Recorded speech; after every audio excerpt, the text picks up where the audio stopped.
दोस्तों नमस्कार, मैं अजीत सिंह और आप देख रहे हैं अभियान समाचार। दोस्तों, बेशर्मी की भी एक हद होती है। जिस दिन हमारे देश के जवान अनंतनाग में एक आतंकवादी मुठभेड़ के दौरान शहीद हो रहे थे, उस दिन हमारे देश के प्रधानमंत्री नरेंद्र मोदी अपने बीजेपी के कार्यालय पर पुष्प वर्षा करवा रहे थे। इससे ज्यादा शर्म की बात क्या हो सकती है। उसके दूसरे दिन प्रधानमंत्री छत्तीसगढ़, मध्य प्रदेश में रैलियां करते हैं और लगातार एक ही चीज पे फोकस करते हैं, सनातन के नाम पर वोट की अपील कर रहे हैं। विपक्ष को बता रहे हैं कि ये सनातन विरोधी हैं और खुद को सनातन का हितैषी बताकर सनातन के नाम पर वोट मांग रहे हैं। दोस्तों, याद होगा 2019 में जब पुलवामा अटैक हुआ था, तो पुलवामा अटैक के दौरान 3 दिन के बाद परिवारजनों को शहीदों के शव सौंपे गए थे।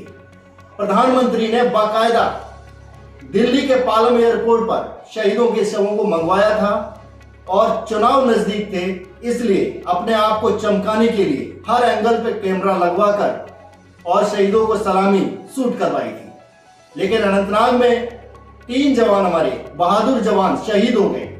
उनके नाम पर उन्हें सलामी देने प्रधानमंत्री जी नहीं पहुंचे।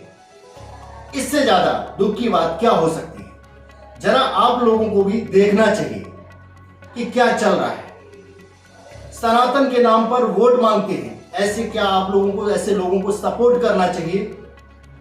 सनातन को बोलते हैं सनातन खतरे में है, सनातन कभी खतरे में नहीं था। तमाम यहां पे लोग राज करके चले गए, मुगल आए, अंग्रेज 200 साल तक कब्जा रखा भारत पे, लेकिन सनातन कभी खतरे में नहीं हुआ। सनातन तब भी था, आज भी सनातन है। ये सोचने की बात है। दूसरी खबर को हम लेते हैं कि विपक्ष ने जैसे ही 14 एंकरों की लिस्ट जारी की है जिनका बॉयकॉट किया है, क्योंकि ये सारे दिन टीवी डिबेट शो में जहर परोसते हैं, सारे दिन हिंदू मुस्लिम करते हैं और कहीं ना कहीं बीजेपी की तरफ से बैटिंग करते नजर आते हैं। तो ऐसे 14 एंकरों को चिन्हित कर विपक्ष के इंडिया गठबंधन ने बायकॉट कर दिया है। उस पे गोदी एंकरों की रुदाली शुरू हो गई है। ट्विटर पे आप देख सकते हैं, ट्विटर जो कि अब एक्स है, उस पे आप देख सकते हैं कि किस प्रकार से ये जो गोदी एंकर हैं, जो बायकॉट जिनका एंकरों का किया गया है, ये कैसे ट्वीट कर रहे हैं। कहीं बोल रहे हैं कि विपक्ष डर गया है, कहीं उल जलूल बातें कर रहे हैं और कह रहे हैं कि हम सवाल करते रहेंगे।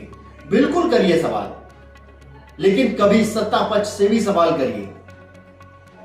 प्रधानमंत्री मोदी के 2 कार्यकाल खत्म होने जा रहे हैं, लेकिन अभी तक किसी भी पत्रकार ने एक सवाल नहीं किया और अघोषित इमरजेंसी बताया जा रहा है इसे। अगर ये अघोषित इमरजेंसी है तो बताने का कष्ट करेंगे।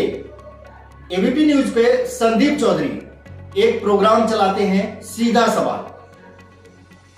अभी हाल ही में एक सवाल निर्मला सीतारमण जी से पूछा था महंगाई को लेके।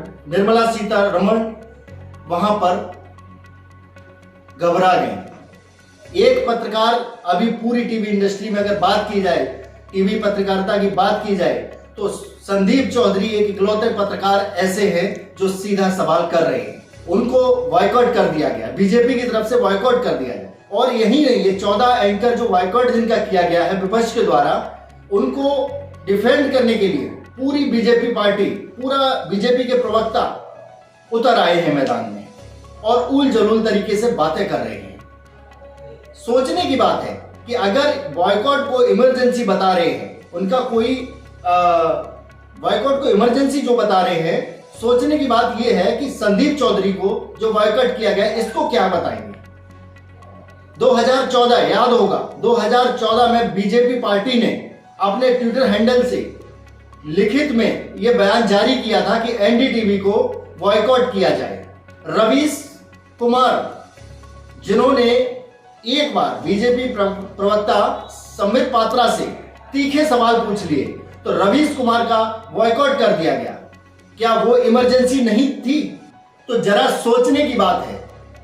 सभी देशवासी इस चीज पर गहन अध्ययन करें कि जो चल रहा है क्या सही है क्या गलत है। क्योंकि लगातार आज भी सवाल जो किया जाता है वो विपक्ष से किया जाता है, सत्ता पक्ष से एक सवाल नहीं किया जाता है। अगर डिबेट शो, कई डिबेट शो ऐसे हैं जहां पर बीजेपी प्रवक्ता असहज महसूस करते हैं, उस जगह पर न्यूज एंकर उनकी तरफ से सवाल करना विपक्ष से शुरू कर देते हैं। क्या यह लोकतंत्र के लिए सही है? आप सभी दर्शकों से अपील है कि चुनाव नजदीक आ रहा है, मई या जून में चुनाव होने वाला है, लोकसभा का चुनाव होगा। ये टीवी एंकर, ये टीवी चैनल तमाम तरीके के हिंदू मुस्लिम करेंगे, सनातन की बात करेंगे, तमाम तरीके के जहर परोसेंगे। तो इन चैनलों से, इन एंकरों से आप सभी लोग भी दूरियां बना के रखें, क्योंकि ये देश का कोई हित का काम नहीं करते, कोई सवाल नहीं करते सत्ता से। इनका आपके सवालों से, आपके मुद्दों से कोई सरोकार नहीं है। तो आप लोग सोचिए और विचार करिए कि क्या ये बॉयकॉट जो किया है, विपक्ष ने जो बॉयकॉट किया है इन लोगों का, वो सही है या गलत है। ये आप पे हम छोड़ते हैं। हमारे कमेंट सेक्शन में आप बताते रहिए। इसी तरीके की और खबरें जानने के लिए हमसे जुड़े रहिए। हमारे चैनल को सब्सक्राइब करिए, लाइक करिए, शेयर करिए। नमस्कार।